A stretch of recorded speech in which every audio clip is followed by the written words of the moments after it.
religion et il n'y a pas de contradiction. Ça, il faut qu'on le mette au clair. À chaque fois que tu vas voir une chose que tu ne comprends pas, dis-toi, j'ai pas compris. Dis pas, il y a une contradiction dans la religion. Tu vois par exemple un hadith qui contredit un verset dans son sens apparent. Dis-toi, non, j'ai sûrement pas bien compris. La première chose que tu dois dire, c'est ça. Parce qu'il n'y a pas de contradiction, ni dans le Coran, ni dans la Sunna. The Quran speaks in very precise terms. It says, وَلَوْ كَانَ مِنْ عِنْدِ غَيْرِ اللَّهِ. If the Quran was from other than Allah, the Quran puts this hypothetical scenario. If the Quran was from other than Allah, لَوَجَدُوا فِيهِ اخْتِلَافًا كَثِيرًا. They would have found in it a lot of contradiction. They would have found a lot of contradictions in the Quran. What's interesting is, obviously, the text is talking about contradictions in the book. But even the word اختلافًا, the word for contradiction, the way it's pronounced in that ayah, doesn't occur anywhere else in the Quran. You know, somebody could logically argue, well, I found another instance of that word. The Quran says you wouldn't have found a lot of contradiction, nor even the word contradiction. The logician might argue. Even the word, in 23 years of this Quran being revealed, the word اختلافًا, contradiction, in that form, in that specific pronunciation, doesn't occur again in the entire Quran. Doesn't occur again in the entire Quran. Dis-toi, non, j'ai sûrement pas bien compris. La première chose que tu dois dire, c'est ça. Parce qu'il n'y a pas de contradiction, ni dans le Coran, ni dans la Sunna. Il y a juste une mauvaise compréhension de notre part, sachant qu'on n'a pas cette science, on ne comprend pas bien les choses. On ne comprend pas bien les choses. On ne comprend pas bien les choses.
Another great scholar of the past, Ibrahim ibn Adham, a great sheikh of the 3rd century.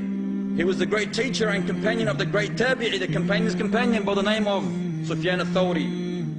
He was asked regarding the verse of the Almighty Lord in Surah Ghafir, verse number 60, translated, and call unto me and I will answer your prayers.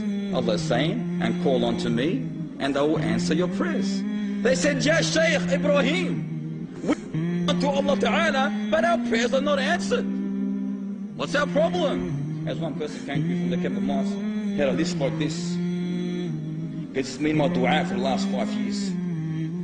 I go, MashaAllah, Tabarakallah, you write it down. Because yes, because I have to say it every night. But I guess I'm not getting anything out of it.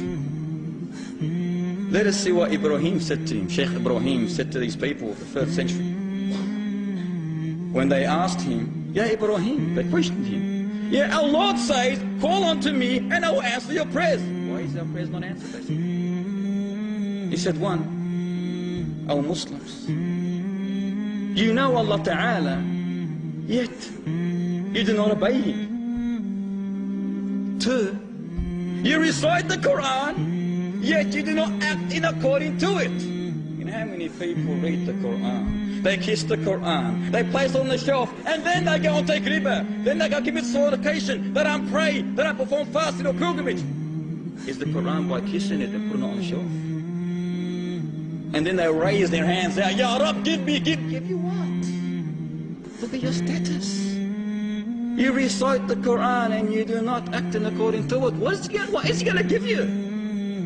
Are you a Muslim? Is it going to help you in the way you are? Are you helping yourself? Number 3, he said, you know Shaitan, the accursed, evil, satanic one, yet you have agreed with him. You have allowed him to whisper to you, thus executing that which he whispers to you. Number 4, you proclaim your love for the beloved Messenger sallallahu alayhi wa sallam, yet you abandon his sunnah. You proclaim, number 5, your love for paradise, yet you do not do anything to gain it. You proclaim your fear for hellfire, yet you do the acts of hellfire. You say, indeed, death is reality, yet you are sitting and living as though you're going to live forever. No preparation. You engage in finding the faults of the human beings when yourself are the worst of people, not even looking at your own faults. You eat the provisions of Allah Ta'ala, yet you do not thank Him. And thanking Him is not saying Alhamdulillah, thus, that's it, no. Thanking Him, brothers, is showing gratitude by acts of worship. This is the thanking that you should thank Allah subhanahu wa ta'ala with. It's a literal thanking, practical, with your acts, with your hands, with your body. Not just to say Alhamdulillah. You bury the dead, he mentions, but you do not take heed. You do not take a lesson from it. And why do we, as Muslims, why are we advised to go to the graveyards? Why are we advised to carry the dead? Why are we advised always, at all times, to think, to talk, to remind each other of death? That we in return know that we are all of us on the verge, on the brink of death. It could be any second, not any day, any second. It's the reason that we are advised highly always to speak about death. But we don't take heed of it. We speak about death here, then when we leave, we forget. Enter our lifestyle, forgetting everything the teacher has said. But what you have seen in the graveyard, when you carry the dead and so forth. For us living in this life, it's sometimes difficult to keep it in perspective, to remember that this really isn't our ultimate resting place. We're not going to stay here. You're not going to keep continuing here. It seems like it, but you woke up yesterday, you woke up today. We just keep waking up, so we keep going on. We do whatever we do. I got away with it another day, let's do it again. Another day opens up for you. Hey, here we go again.